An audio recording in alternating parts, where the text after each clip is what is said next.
अस्सलाम वालेकुम नाज़रीन का मैं सलीम बानू और हाज़िर हूँ एक नई वीडियो लेके आपके सामने। नाज़रीन का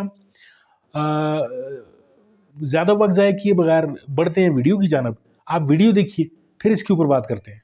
25 अक्टूबर जस्टिस फाइज ईसा की तो रिटायरमेंट की तारीख है और जो नॉर्मल ममालिक होते हैं उसमें तो ये इवेंट कभी डिस्कस भी नहीं किया जाता। इंडिया में अगर या किसी और जगह चीफ जस्टिस रिटायर हो रहा हो तो वो मेरा ख्याल है एक दफा भी नहीं डिस्कस होगा। और यहाँ सारा का सारा फोकल पॉइंट वो जस्टिस फाइज ईसा है। मतलब अगर कोई और शख्स हो जो अपना तारीख में नाम अच्छे तरीके से छोड़ना चाहता हो तो वो तो पहले से ही ऐलान कर देता जबकि कंट्रोवर्सी शुरू हुई थी कि ना मैं इस चीज में इंटरेस्टेड हूँ, ना मैं फेडरल कोर्ट के चीफ जस्टिस बनने में। इतना कंट्रोवर्शियल बंदा चीफ जस्टिस क्यों रहना चाहते हैं? तो एक तो सबसे बड़ी वजह ये है, और हुकूमत चाहती है फाइज ईसा इसलिए हो कि वो उनके लिए जाहिर है जो फैसले करते हैं और वहां से जहां से उन्होंने बल्ले का निशान लिया था वो बहुत बड़ी खिदमत थी हुकूमती पार्टीज के लिए, कि उनके लिए राह हमवार हुई थी कि इलेक्शन में वो उनका मुकाबला उस पीटीआई से नहीं होगा बल्कि वो इंडिपेंडेंट कैंडिडेट से होगा। तो वो एक ऑलरेडी फिर उसके बाद और भी जितने भी फैसले आए हैं उन्होंने इसी तरफ इशारा किया है। 2024 के इलेक्शन के हवाले से जिसको पूरी दुनिया में मेरा ख्याल है PMLN वाले और PPP वाले भी नहीं कहते हैं, MKM वाले भी नहीं कहते हैं कि फ्री फेयर और ट्रांसपेरेंट थे, वो इलेक्शन कमीशन की तारीफें करते हैं। अभी आप खुद सोचें कि यार ये कोई नॉर्मल ऐसे कोई बातें कर सकता है कि जी कम से कम आप ये तो कहें कि जी हाँ एक बहुत बड़े तबके की रिजर्वेशंस हैं और इंसाफ होना चाहिए। आप तो इंसाफ की सबसे बड़ी कुर्सी पर बैठे, तो ये अगर कोई डिमांड कर रहा है इंसाफ, वो कह रहा है जो रिटर्निंग ऑफिसर ने फैसला सुना दिया वही फाइनल तसव्वुर किया जाना चाहिए और हमें तस्दीक नहीं करनी चाहिए उन मेंबर्स ऑफ पार्लियामेंट की पैसे कि ये फॉर्म 47 के मेंबर है।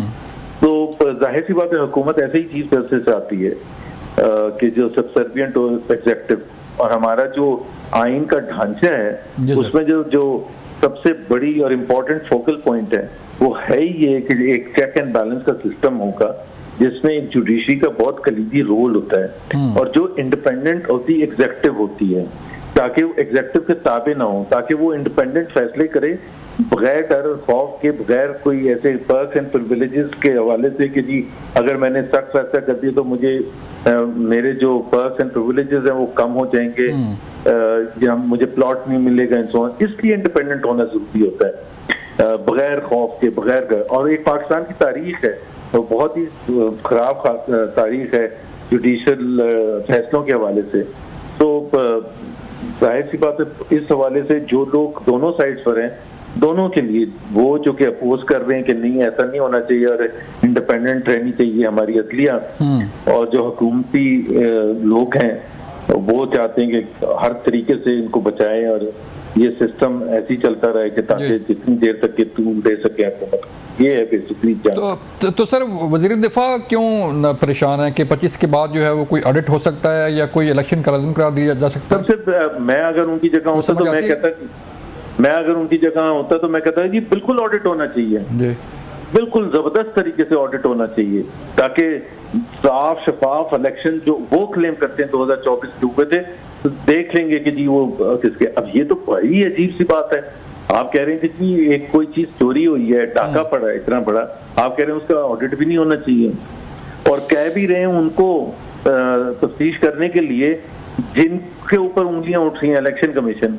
इलेक्शन कमीशन ने सारा बेड़ा गर्क किया और इलेक्शन कमीशन की तरफ कह रहे हैं कि जी ये अगर किसी ने कुछ करना है शफाफियत के हवाले से इलेक्शन कमीशन करे।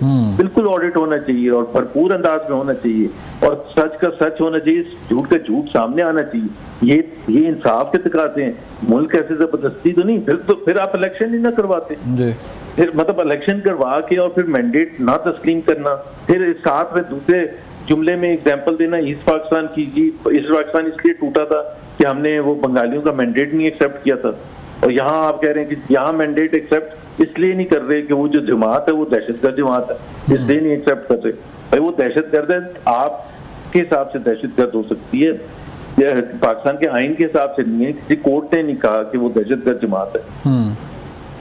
तो ज़ुबैर साहब, ये जो आईनी पैकेज सर आ रहा है, काफ़ी तगदो हो रही है कि 25 से पहले ये आईनी तरमीम जो है मंजूर करवा ली जाएँ। तो कभी बिलावल साहब फरमाते हैं कि आईनी कोड बन के रहेगी, कभी कहीं से हम सुनते हैं कि एक भरपूर किस्म का आईनी पैकेज जो है वो तैयार है और राब्ते किए जा रहे हैं। आप समझते हैं कि हुकूमत कामयाब हो जाएगी सर?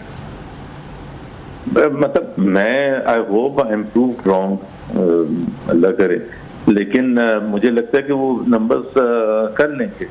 लेकिन वो जो 63A में तरमीम की गई है वो किस लिए की गई है? अच्छा, उसमें दोनों तरफ पॉइंट्स ऑफ व्यू होते हैं और लॉजिक भी होता है कि जी होना चाहिए, पार्टी लाइन के अगेंस्ट वोट देना चाहिए, उनके जो वो ग्रुप है उनके पास भी बड़े अच्छे लॉजिक होती है, जो उसके मुखालिफ हैं कि नहीं होनी चाहिए उनके पास भी होती है। सबसे बड़ी बात यह है कि इस वक्त वो 63A की राह हमवार क्यों की गई इस वक्त, और वो भी आप अगर उसको थोड़ा सा पीछे देखें कि एक रात को ऑर्डिनेंस इशू करते हैं प्रेसिडेंट, हाँ। कि जी वो जो कमेटी है जो वो केसेस लगाती है सुप्रीम कोर्ट की, उसमें जी जो जरूरी नहीं है 1, 2, 3 हो, 1 और 2 होंगे सीनियर मोस्ट और सेकंड सीनियर मोस्ट, और उसके अलावा चीफ जस्टिस की मर्जी है, हाँ। तो उन्होंने with in hours of that अभी लाइटनिंग स्पीड से जस्टिस फाइज ईसा ने जस्टिस मुनीब की जगह जस्टिस अमीनुद्दीन को ले आए और उन्होंने वो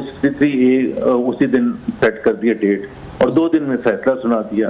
तो इस वक्त ऐसी क्या इमरजेंसी होगी थी?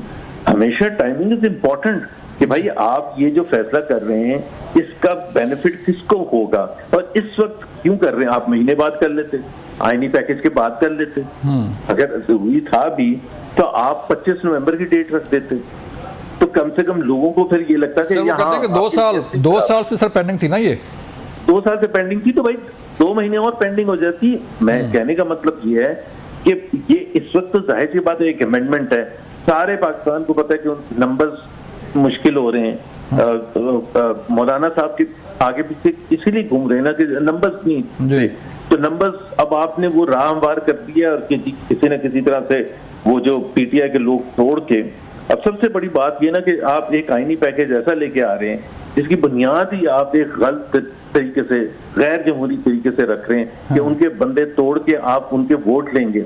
और ये भी मैं आगे बता दूं आपको, जी। उसमें जो 63A की जो तशहीर है, इंटरप्रिटेशन है, वो ये है कि उनका वोट काउंट होगा जो अब लेटेस्ट है, लेकिन वो दे कैन बी डिस्क्वालिफाइड अगर चेयरमैन और the president of party election commission को लिखेगा। अब जैसे जब बैरिस्टर गौहर लिखेंगे इलेक्शन कमीशन को, तो इलेक्शन कमीशन कहेगा हम तो आपको चेयरमैन मानते ही नहीं, अब तो इलेक्शन ही अभी तक मतलब ज्यादा वो कंट्रोवर्शियल है और इसलिए डिस्क्वालीफाई नहीं हो सकती। जी मतलब कोई कानून है ही नहीं ना। तो सर फिर होना क्या चाहिए? देखें अब जो सियासी पारा है वो तो बड़ा हाई है, आपने तहरीक इंसाफ का भी एहतजाज देखा, अली बिन गंडापुर साहब की भी कहानी सुनी और वो कहते हैं मैं दोबारा जो है वो लाहौर लश्कर लेके आऊँगा, तो ये फिर कोई टेम्परेचर सर कोई कम हो सकता है? नहीं, कोई कम नहीं होगा, अनफॉर्चुनेटली बिल्कुल डेडलॉक है इस वक्त तो, और ये डेडलॉक जाहिर है मुल्क के लिए तो नुकसानदेह है, लेकिन इसमें जो इतने गैप है, अब किसी को डरा धमका के, अब मुझे नहीं पता अली अमीन गंडापुर के साथ क्या हुआ है क्या नहीं हुआ, लेकिन अगर आप जबरदस्ती जोर जबरदस्ती एहतजाज को रोकने के लिए अगर आप कुछ करें तो वो एक और बात है। लेकिन मेरी अपनी राय में जो सिविल सोसाइटी है, सिर्फ पीटीआई की बात नहीं है, पीटीआई तो है ही है, लेकिन सिविल सोसाइटी, लीगल कम्युनिटी जो है उसमें बहुत बड़ा तबका ये फील करता है कि ये अमेंडमेंट्स नहीं होनी चाहिए और वो सही फील करते हैं कि ये अमेंडमेंट्स नहीं होनी चाहिए। तो जाहिर सी बात है ये सिर्फ पीटीआई का काम नहीं है, एहतजाज करना सबका काम है। जैसे लॉयर्स मूवमेंट जब हुई थी 2007 में तो सब निकले थे, सिर्फ कोई पीएमएलएन या पीपीपी वाले नहीं निकले थे, तमाम जो मुख्तलिफ सेगमेंट्स सोसाइटी के वो निकले थे और उनकी वजह से मुशर्रफ को रिट्रीट करना पड़ा था। तो मेरा ख्याल है ये तो बहुत ही पाकिस्तान के लिए अहम मोड़ है, क्योंकि एक दफा वो लॉ बन जाएगा, अमेंडमेंट हो जाएगी, कानून बन जाएगा, फिर आप लड़ते रहें कि क्या होना चाहिए था और ये तो सही नहीं है, क्योंकि वो एक लॉ बन जाएगा ना। वो लॉ ऐसा है कि जी रेड लाइट पर आप तोड़ सकते हैं सिग्नल, तो एक दफा बन जाए तो फिर तो रेड लाइट पर सब गुजरेंगे ना, फिर आप कोई पुलिस वाला रोक तो नहीं सकता। कि जी आपने कानून तोड़ा हुआ है। कानून कैसे? कानून तो कहते ही है कि रेड लाइट पर आप चल सकते हैं। तो कानून एक अच्छे से अच्छा जज भी हो, जस्टिस बाबर सत्तार या मंसूर जस्टिस या जो भी अच्छे जज हैं, वो तो उनको उसी पर अमल दरामद करना पड़ेगा जो कानून बन जाएगा। तो सर कहते हैं कि आईनी कोर्ट जो है वो पूरी दुनिया में मौजूद है, मोर देन 50 कंट्रीज में जो है वो आईनी कोर्ट चल रही हैं, तो पाकिस्तान में क्यों नहीं? जी, पहली बात तो ये है कि पाकिस्तान के अपने एक बैकग्राउंड है, जर्मनी में है, ऑस्ट्रिया में है, और मेजॉरिटी ऑफ द कंट्रीज में नहीं है जी। अब उनके देखें, एक तो वहाँ का अगर आप जर्मनी के काबीना के लोगों को देखेंगे, पार्लियामेंट के लोगों को देखेंगे, वजीर आजम को देखेंगे, कोई भी इस किस्म की उंगली नहीं उठा सकता कि ये अपने पावर को बढ़ाने के लिए हर कानून पास करने के लिए तैयार हो जाए। कोई अभी वो चांसलर थी जर्मनी में जहाँ ये है मर्कल, तो वो उनके ऊपर कोई इल्जाम है कि जी उन्होंने अपनी हुकूमत को तूल देने के लिए। पाकिस्तान में बैकग्राउंड क्या है? पाकिस्तान का बिल्कुल मुख्तलिफ बैकग्राउंड है। पाकिस्तान में एस्टैब्लिशमेंट का जो रोल है वो कहीं और नहीं है। तो यहाँ एक बिल्कुल डिफरेंट, यहाँ की जो जुडिशियल हिस्ट्री है उसके हिसाब से, जैसे जस्टिस मुनीर जो थे, या वो जजेस जिन्होंने जुल्फकार अली भुट्टो के खिलाफ फैसला दिया था, या वो जजेस जिन्होंने पीसीओ पर हल्फ उठाया था, या वो जजेस जिन्होंने माशाल्लाह को जस्टिफाई किया था, ये दुनिया में तो नहीं होता ना। तो आप एग्जाम्पल, आपको इस वजह से इंडिपेंडेंस ऑफ जुडिशरी इस वजह से चाहिए। अब फेडरल कोर्ट का जो अब आपने पहले 90 की दहाई में फैसला किया जो स्मूथली चल रहा था कि कंट्रोवर्सी नहीं होनी चाहिए, सीनियर मोस्ट जज जो होगा वो चीफ जस्टिस बन जाएगा। अब आप ये कह रहे हैं फेडरल कोर्ट एक तो टूथब्रश कर देंगे आप सुप्रीम कोर्ट को, उसके पास सिवाय जमीनों के और मर्डर्स के फैसले करने के अलावा कुछ भी नहीं होगा। जो सही कॉन्स्टिट्यूशनल लीगल पॉलिटिकल केसेस होंगे सारे फेडरल कोर्ट में जाएंगे। फेडरल कोर्ट का चीफ जस्टिस इस अमेंडमेंट के हवाले से प्राइम मिनिस्टर अपॉइंट करेगा। जब प्राइम मिनिस्टर ऑफ ये प्राइम मिनिस्टर जो कि ऑलरेडी उनके मुतनाज़ा पोजीशन है बिकॉज ऑफ द इलेक्शंस 2024, वो अपॉइंट करेंगे चीफ जस्टिस।